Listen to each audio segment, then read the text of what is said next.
সবাইকে একদিন বৃদ্ধ হতে হবে।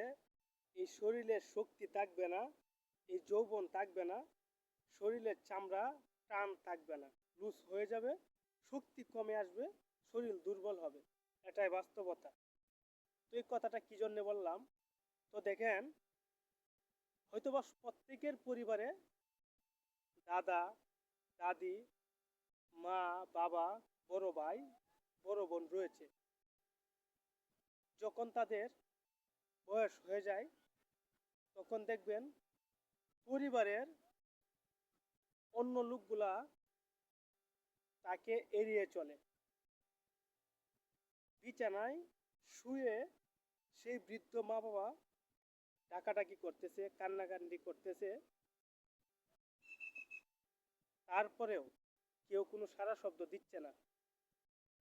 কিংবা সে টয়লেটে যাবে, হ্যাঁ, ওয়াশরুমে যাবে, কিংবা খাবার খাওয়ার জন্যই ডাকতেছে।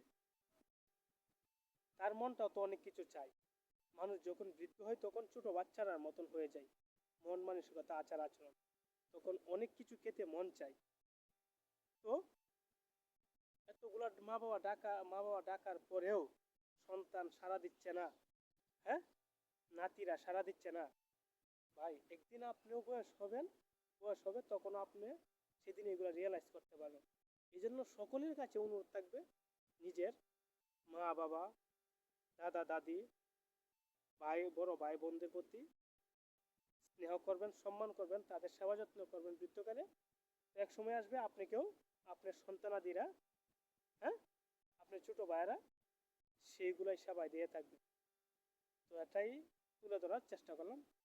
সকলে ভালো থাকবেন, সুস্থ থাকবেন। আল্লাহ হাফেজ।